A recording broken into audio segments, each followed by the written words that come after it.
At this point, we all know that being liked is an evolutionary urge embedded in our DNA to keep us safe in numbers. What do you mean you don't like me?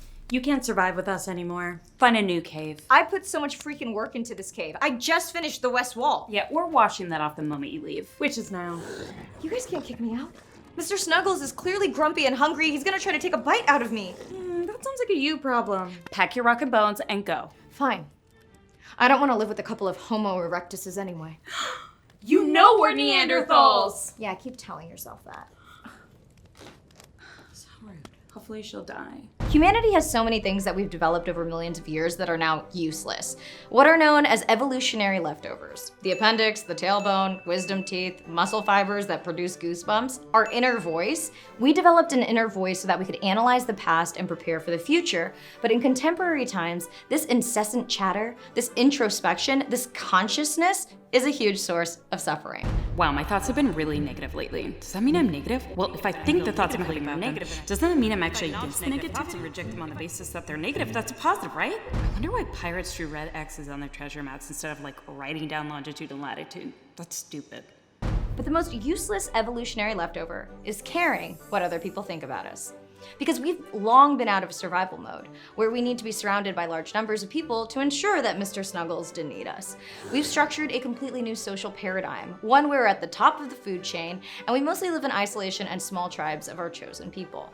Needing to be liked is a useless, leftover, evolutionary drive that still exists, but we've taken it from a life or death necessity to a myopic desire to validate our own existence as meaningful. I mean, why do you think every social media engagement button deals in likes and hearts? It not only validates, like, we're not gonna die because we're liked, but that we're important, we matter, and we can rank that importance very tangibly in the intangible digital world. So how do we stop caring about what others think about us? In a time when we've conflated the opinions of others to be a measure of our worthiness to exist, a reflection of what kind of person we are, we see being liked as the very acceptance of us. And if someone doesn't like or accept us, that feels bad with a capital B, even if we don't really like them. Well, here is the big bad secret. Most people are projecting, so don't take anything personally. Yes, most people are projecting. And when I think back on all the times I didn't really like someone, I was mostly projecting. You know, obviously if someone is like abusive or unkind, this does not apply. But for the most part, people I disliked, I either recognized a trait in them that I disliked in myself. I don't know, Michelle is just too direct. She doesn't put anything in a compliment sandwich. Yeah, but I think she's just straightforward and opinionated. Totally. Anyway, never wear this shirt again because it looks fugly on you. Or I was envious of a trait they had that I wanted. Wow, you're so fashionable. Thank you. You really like taking a lot of risks in your wardrobe. Oh, I just love expressing myself this way. Bitch.